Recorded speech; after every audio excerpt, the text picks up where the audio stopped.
Good morning બચ્ચો. તો આજે આપણે કોષો એટલે કે સેલ, બેટરી, બરાબર, એના શ્રેણી જોડાણ માટે સમતુલ્ય EMF નું સૂત્ર મેળવવાનું છે. બરાબર, તમને શ્રેણી અને સમાંતર જોડાણ તો ખ્યાલ જ છે ને.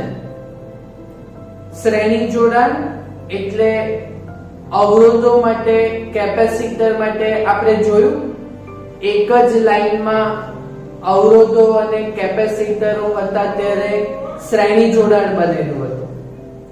બરાબર, તેવી જ રીતે આજે આપણે વિદ્યુત કોષ એટલે કે બેટરી પ્લસ માઇનસ હા ને EMF ધરાવતી, તો એના માટે શ્રેણી અને સમાંતર જોડાણ માટે સમતુલ્ય EMF ના સૂત્ર,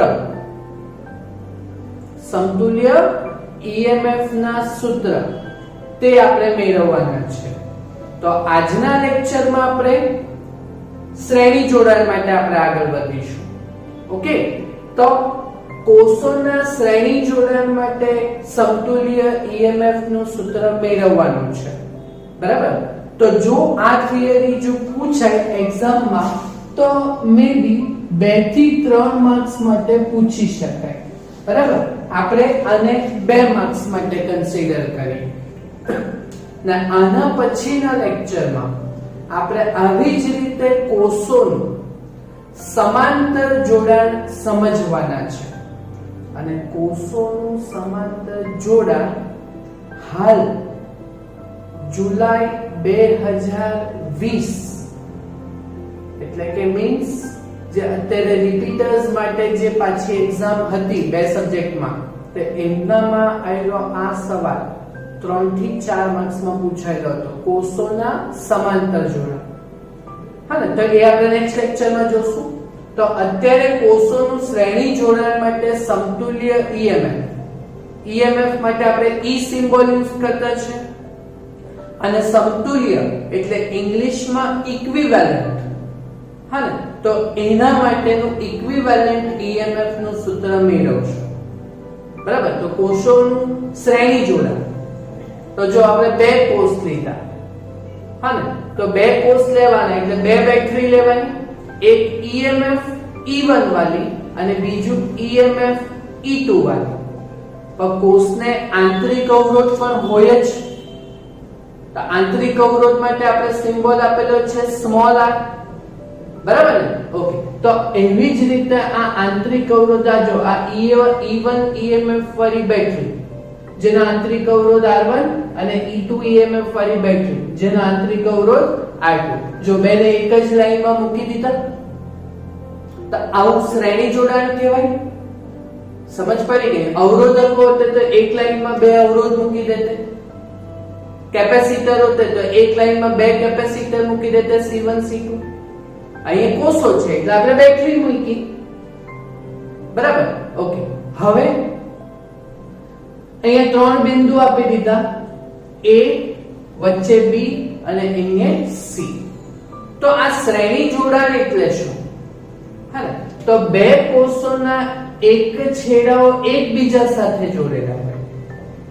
2 કોષોના એક છેડાઓ એકબીજા સાથે જોડેલા હોય અને બીજા 2 છેડાઓ મુક્ત હોય કે મુક્ત રાખેલા હોય. 2 કોષોના એક છેડાઓ એકબીજા સાથે જોડેલા હોય અને બીજા 2 છેડાઓ મુક્ત રાખેલા હોય. તો આવા કોષોના જોડાણને કહેવાય શ્રેણી જોડાણ કોષોનું. સમજ પડી? ઓકે, અને દર્શાવેલ પરિપથમાં E1 EMF અને R1 જેટલા આંતરિક અવરોધ ધરાવતા કોષને E2 EMF અને R2 જેટલા આંતરિક અવરોધ ધરાવતા કોષ સાથે શ્રેણીમાં જોડેલા છે. બરાબર, તો હવે મારે આનું E1 અને E2 EMF છે તો સમતુલ્ય EMF E ઇક્વિવેલન્ટ અને R1 અને R2 છે તો સમતુલ્ય આંતરિક અવરોધ R ઇક્વિવેલન્ટ.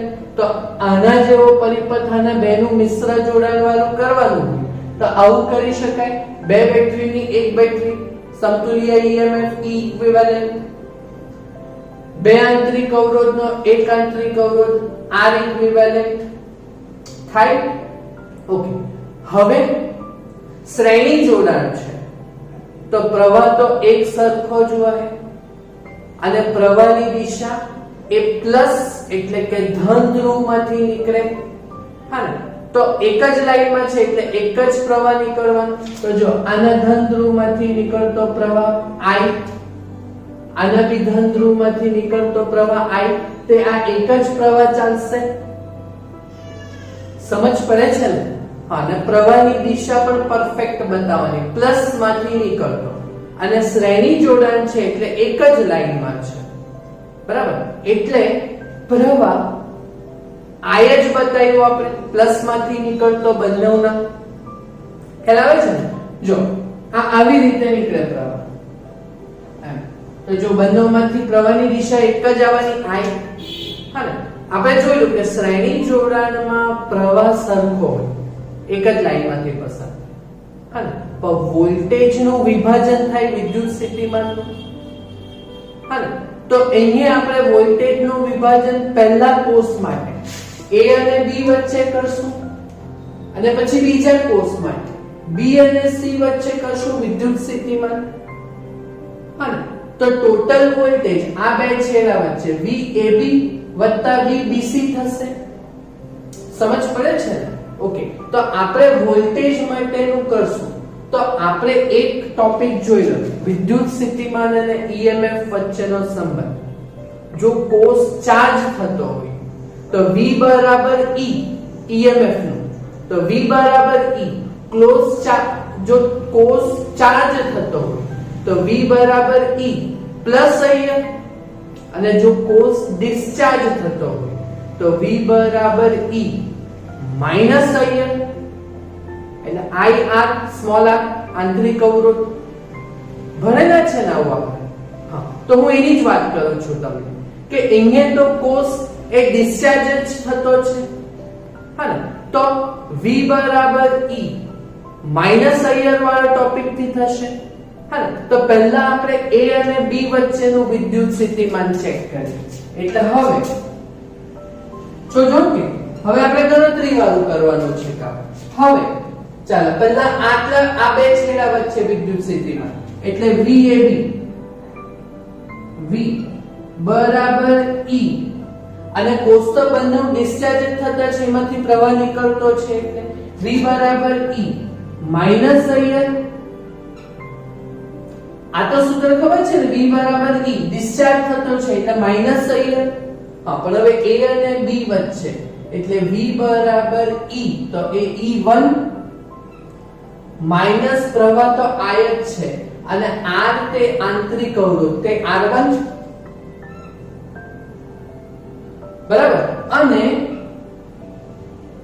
A અને B વચ્ચે વિદ્યુત સ્થિતિમાન પૈકી હવે B અને C વચ્ચે એટલે VBC.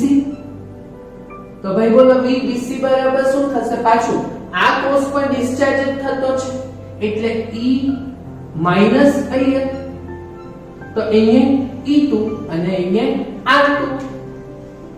બોલો સમજ પડી આ વાતમાં? ખ્યાલ આવે છે ને તમને? હા, તો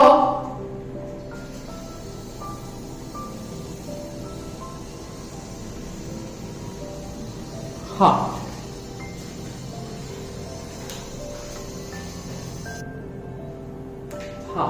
તો આપણે આ બે થઈ ગયા. તો આપણું ટોટલ વોલ્ટેજ નું વિભાજન VAB થઈ ગયું અને VBC થઈ ગયું. હા ને, તો ટોટલ વોલ્ટેજ એ V અને A અને C વચ્ચે છે, બરાબર? તો આટલેથી આટલામાં વોલ્ટેજ એટલે VAC, એટલે હવે VAC બરાબર એ શું થશે? VA અને C વચ્ચે માટે VAB વત્તા VBC, VAB વત્તા VBC. હા, એટલે આ મુક્ત છેડા વચ્ચેના વોલ્ટેજ એટલે એ આપણે કહીશું V, બરાબર ઓકે ચાલો અને પછી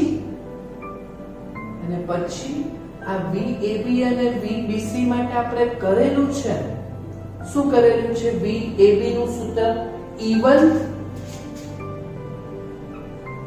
માઈનસ IR1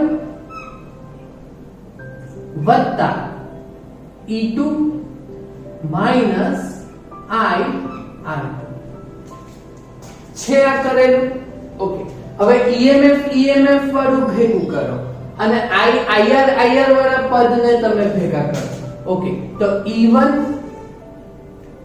પ્લસ E2 ભેગા કર્યા E1 અને E2 ને ઓકે અને માઈનસ IR1 માઈનસ IR2 તો માઈનસ I કોમન અને કૌંસની અંદર આવશે R1 પ્લસ R2 આ બે મુક્ત છેડા વચ્ચેના વોલ્ટેજ V બરાબર એટલે V બરાબર આ જો આ બે કોષો માટેનું આ E1 પ્લસ E2 એટલે સમતુલ્ય EMF કહેવાશે એટલે V E ઇક્વિવેલેન્ટ થશે આ માઈનસ I અને અવરોધોનું આ શ્રેણી જોડાણ છે એટલે આને આપણે કહીશું સમતુલ્ય આંતરિક અવરોધ એટલે R ઇક્વિવેલેન્ટ સમજ પડી આ વસ્તુ સમજ પડી ને ઓકે તો આપણે કોનું લાવવાનું હતું સમતુલ્ય EMF માટે બરાબર તો માટે હા ને બે કોષો માટે સમતુલ્ય EMF E ઇક્વિવેલેન્ટ બરાબર શું થયું E1 પ્લસ E2 ત્રણ જણા હોતે તો E1 plus E2 plus E3 થતે ખ્યાલ આવે છે તમને હા ને ઓકે એવી રીતે n જણા હોય તો E1 plus E2 plus E3 dot dot dot dot En સુધી જતે હા ને અને સમતુલ્ય